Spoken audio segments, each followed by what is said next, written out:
he in the country? Is he in He's the here. hemisphere? He's here. Hey, Josh. Great to see you. You missed me, didn't you? Well, I terribly missed you. I know you did. We had cut out cardboard fill-ins. We had socks puppets on. Probably more articulate. we had dangling puppets. We had marionettes. We had everything. You had a good trip? I had a great trip. We were in Thailand for a couple of weeks. First time we've been there. What a marvelous country. Just so interesting. And we explored different parts of it. And my son, who's living there, we get to spend some time with him. So it was great. That's great. I'm still recovering from the 12-hour. Oh yeah. It's been over a week, and I'm still. That still flight back that way is a brutal one. Yeah. So lots been going on. Yeah. We'll save discussions of the Patriots and the URI Rams for the end of Okay. the half hour. Okay. Let's jump into all the crazy things that That's are going on. Let's go Amazon HQ2 just to start Yeah. off. Rhode Island, nor any of its sub-applications. The Pawtucket Central Falls application did not make the top 20. I believe most everybody expected the Pawtucket Central Falls to make the list. What's your take on the final 20? Well, first of all, I mean, I'm glad the state put their hat in the ring. I'm glad we went after it. I'm glad we shaped a proposal. You know, because you have me on tape. I never really thought that we were viable as a standalone bid. I always, from the beginning, thought that we should be pushing a regional approach. I still do. Yeah. You know, so Charlie Baker disagrees and says, "To the victor goes the spoils." Yeah, well, we'll see. We'll see whether Boston can win. Whether I think Boston's approach would be strengthened greatly by a regional approach, because I believe that what Amazon needs is to improve their political footprint. Right? They need, they know, that they're going to be under increasing levels of scrutiny, from state and federal government that can affect the future of the business. So I think that's what this HQ2 thing is primarily, secondarily to tap into talent in other parts of the country. I still hope that we aggressively try to extend and strengthen Boston's bid, because it's in our best interest. Absolutely. To have this investment here in the region, and we will benefit if that happens. So we should be supportive of. Listen, helping Boston. TF Green's already got a windfall of 500 or 800 jobs from logistics support for one of Amazon's sub-entities. Are the numbers, and I don't want to jump around too much, but are the numbers for Amazon going to force some federal regulatory action? Let me give you two numbers that we reported while, while you were away. One is that overall retail had decent numbers. It was up in the final 9 weeks of the holiday season, 5%. Half of that is expected to go to Amazon. Half It was of the huge, right? I think I saw some of that data. Here's just a huge proportion of the retail, in fact, went through the Amazon platform. Well, and digital was up 18%, right? And so brick and mortar was actually down. Right. But the scariest number is for every $1 of online shopping, Amazon captured 89 cents. Almost all of it. Almost all of it. So, did you see the New York Times piece on Jeff Bezos? That kind of profiled him and said he's trying to increase his public. He knows this, right? He knows that this thing has gotten so huge that it has societal implications, at the local level and at the federal level. So to think that he can, get away with kind of the ostrich approach, it's not going to happen, right? So they know this, so they're starting to make those investments. And I think the HQ2 move, how they've handled that, the phone calls that they made, even to those folks who didn't win, they're really attention to those relationships. And so, yes, I do think there'll be increased scrutiny. There's inevitable pushback on every move that Amazon makes, just from the sheer scale of the thing. Sure. And so I think you're going to see them make significant investments on the policy front, the government relationships front, both local and federal. We're just getting started to see them do that. But meanwhile, their success is just amazing. They've already announced, it was either, depending on which press report you want to take, they're looking to lease 500,000 to 1,000,000 square feet of office space. I saw that. I in- saw a in million. Boston. Yeah. I saw a million, and then I wondered whether, is that a consolation prize, for them? Well, they just took a But- big block in New York City for almost, I Right. think, I mean, I think it's happening almost, I mean, So Boston's a big winner, almost regardless of Correct. whether, they're even larger winner if they get a chunk of the HQ2 piece. But that's 1,000,000 square feet, in Boston is a huge investment, in addition to what they already have, right? don't I know. think if you picked up half the retail sales growth for You can total afford it. holiday season, Yeah. you can lease a lot of space in a lot of cities. Yeah. Amazon Go, I think, Yeah. just came online. Yeah. You walk in the store, you walk out of the store, you never touch a cash register. No one at the cash register. No one at the cash Like, register. I read that article. You just put the goods in this bag. Yeah. They have sensors and cameras everywhere in the store, so they know exactly Right. what and to me this is what Shoplifters are going to get billed whether they want to or not. Yes, that's right. They'll automatically debit their account. I see this as an example, and this is why Jeff Bezos is so impressive, because they experiment every day. Yeah. They are fearless about taking technology and new capabilities, combining and recombining them to change the customer experience. Right. So that Amazon Go store Yeah. is just new capability that they're working on. They put up some experimental locations to see what does that deliver that's valuable to a customer, and they'll see what happens, and they'll double down on stuff that works, and they'll stop doing stuff that doesn't. Right? This is what innovation is all about. Right? That's why it's so impressive. You've got to constantly experiment with not just incremental change to the way it works today, but transformational approaches to it. And Jeff Bezos does it every single day. I love that Amazon Go story. Who knows whether they scale it? Yeah. Who knows Could what they be do with those implemented at capabilities? could be in Whole Foods in a year. Absolutely. Right, there's no delay in his implementation of major technology advancements. It happens once he proves it and feels comfortable with it, and those things are implemented. But the key is, I always use the technical term, try more stuff. Yeah. Right, and we beat Is that the technical we- term? That's the jargon. Yeah. You actually have to try more stuff if you're going to innovate, and we beat that out of ourselves in our organizations, in our communities, because we're so afraid, that someone's not going to like what we try or it's not going to work.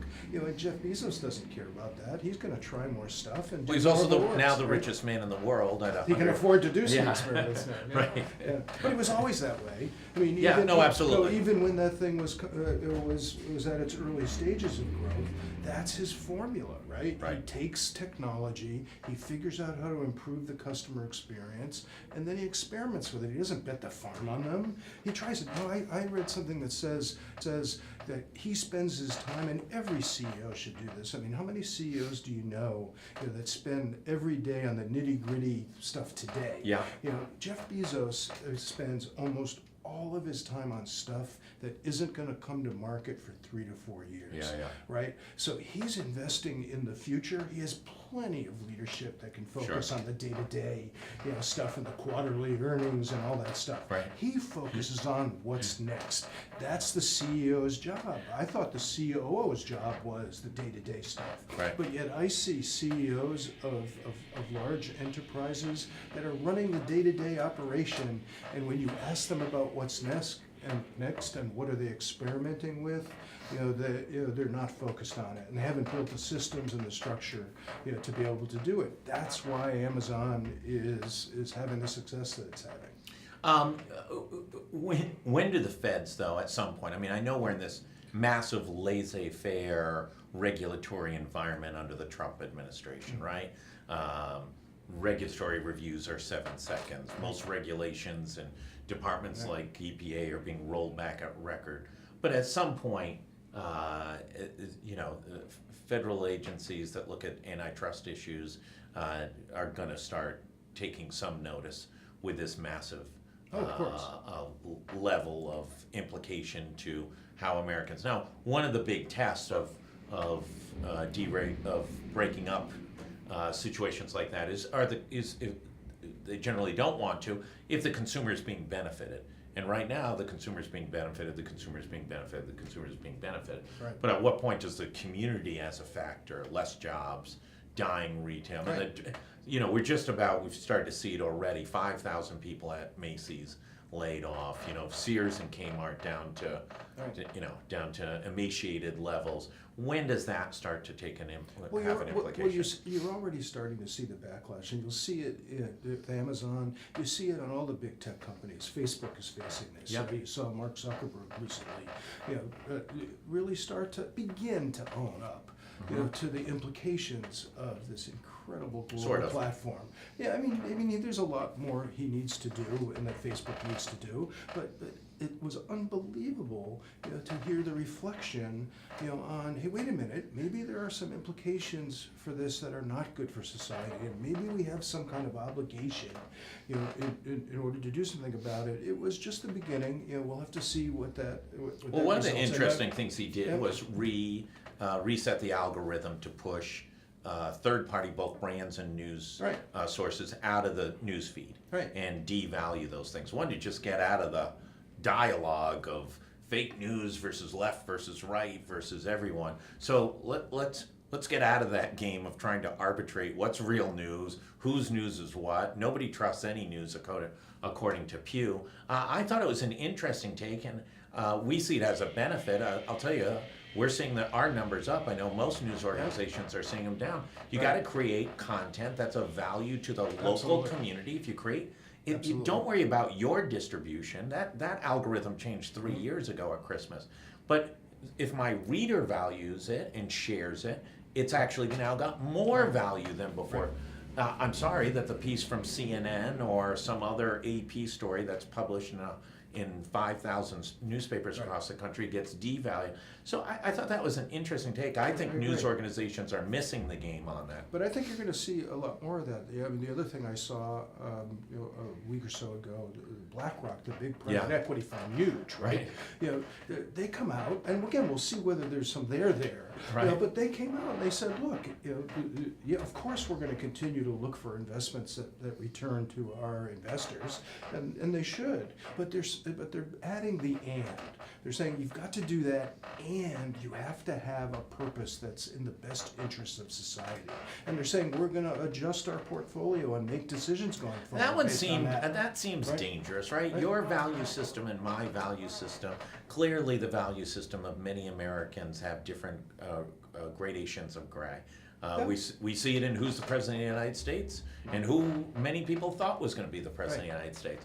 So, your anti-gun manufacturer investment may be, what are you talking about? That's public safety for me and my wife and children when we're at home alone. And boy, oh boy. No, it's always in the eyes of the beholder. Right. Like who values what and where the real value is. But to just ask the question before you make an investment. Is there a purpose here? What is it trying to do? And they get to make the decisions because they make the investments. Right, and they're investing on behalf of all the folks who park money there, all the pension funds and all the other, capital investors. I think just asking the question about let's hold these investments accountable to doing both things. They're not mutually exclusive. I think we're going to see more and more of that, and I frankly think it's a good thing. Right? Let's talk about a company that 5 years ago, certainly 10 years ago, was the annual selection for the most respected company in the world, General Electric. Oh my goodness. And it just gets worse every day. What is like half of their shareholder value? The Denda is trading at $15, $16 today. They've still got sell posted against them. May have to raise capital for their pension unability, which is now in at $31 billion. And Triad, the big group that's sort of led to all this, is looking to break up the entire company into specific segmented driven elements. Yeah, well, it looks like that might happen just under its own weight. I mean, the whole financial services thing was just a disaster, and the new CEO inherited, this overhang in the insurance business that required them to take a write-off that was just outrageous. Yeah. Right. And they didn't seem to manage the message. The street seemed to get caught off guard. they weren't ready for this amount That's of right. bleed out. That's right. There was a total disconnect from his entry Yeah. commentary, which I think you deemed less than exhilarating or directional. And is it just so bad that there's no credible story or credible strategy right now I until think that's right. you hit No, I bottom? think this insurance, the write-off that they had to take for the insurance business, within it's kind of the remnants of their financial services days, was unexpected. Yeah. And you're right, there's nothing Wall Street, dislikes more than an unexpected, downside. Yeah. And you get punished for that, and it's really hard to recover. So this new CEO just keeps getting worse and worse for him. He's gonna have to make way more significant changes. He's going to have to batten down the hatches and pull this thing back. And then you're absolutely right. This has been my point all along. What's the go-forward story? What's the future-facing story? I mean, how many things can we connect to the internet with IoT, and where's the value going to come from? Right. To truly be a digital company, and trying to combine the we're an industrial company and we're a digital company. Well, they didn't make that transformation fast enough, and they should have been moving much more Is it, quickly. Joe? I mean, it's not 24 months ago. I think it's almost exactly 24 months ago that they were moving their headquarters to Boston, that they announced they were moving their headquarters to Boston, that they were repositioning as an innovation company. That's the right. commercials were young millennials who were coming to work for the company, and Right. it was all about digital and all about technology, and now it seems to be as fast as spiraling. What the fate of the Providence office is here is No, Boston. I mean, they're worried about but they made a major commitment to Boston and the headquarters, and They've already pared it slowed down that, once. They've slowed that Yeah. down. So the Rhode Island commitment, which was pretty small, in comparison. Connecticut might be saved just by the failure of companies being able Well, to this is a execute. major restructuring, both from a capital standpoint, an employee standpoint, and a market positioning standpoint. And I don't see the narrative yet, with the way for them to turn this around. And this insurance thing that just happened, was a really bitter pill for these guys to take. It's kind of sad to see. I mean, this was one of the as you Greatest say, companies in the world. Greatest companies in the world that didn't move fast enough to transform itself. And I also think it's the days of these conglomerates where you're just a smart, financial investor with a portfolio of unrelated businesses, Yeah, right. moving chips around the table. There's no story there. To be able to do that. I mean, you've got to be able to leverage assets, across entities and quickly reassemble them in new ways to change the value equation, or you're not going to be able to survive. And GE did for a very, very long time, and now they're paying a heavy price for not moving fast enough. Let's jump over to the innovative company who should be at the end of the year. I think it was Business Insider, might have been somebody else, had a slideshow of all the changes that took place in the previous 12 months at Uber. And if there's one senior person left in that company, because it was just gone, replace so-and-so on. It was literally almost the entire organization was flushed in the course of 12 months. Yeah, they lost a big chunk of their market cap too. Although I think the market cap, was inflated. Was significantly inflated. Yeah. It's like a tulip festival. Yeah. Waiting to see when it would crash, and then it did, and there were some underlying reasons for that. So I think with Uber, the story's a little bit different. I think they do have a really exciting business model that still has a ton of upside and growth potential. Yeah. Right. They messed it up, with all of the silly management, antics, some of the things that that really put their market position at risk. I think they made a smart move in terms of bringing in the new CEO. I don't think it's similar to GE. They did lose a lot of market cap. It was pretty inflated. They did some capital raises, at Uber. Like, I scratched my head and say, what are they doing? Like just to drive up, just to see what the market will bear. Was this last infusion of cash from SoftBank, was that They needed it? Was that desperation They cash? need, no, I don't think it was desperation cash. I think that they had to restructure the capital structure a little bit. So I think that they're playing with that. But I think those are mostly tweaks. I think the market cap will settle down. They've got to get back to their knitting on driving this business model around the world. Interfacing with local communities. They've still got backlash in a bunch of communities. Yeah. Just around the displacement of the liveries and the taxi cab drivers and all of that. But I do think they're still on an upward swing in terms of the value they're adding to customers. And you know me, that's central. It's always about what's the customer experience, what's the value the customer gets through the lens of the customer. Right? And Wall Street doesn't always get that right. And so you have to really watch customer value, which is why I like what Jeff Bezos does and what Amazon's doing a lot. But I think Uber will turn this around, but it has to be painful for a lot of institutional investors that rode the Tulip Festival up. Yeah. And then watch it come crashing down again. Right? That's real money. For them it is. Yeah. For them it is. Is it time for Lyft to go public? And take the timing. Grab the space. The timing for going public is always about what's the upside in your business, how do you capitalize that growth, and what's the right structure, to be able to do that. So I don't know whether it is or isn't the right time. I don't think they're having trouble doing capital raises to support their growth.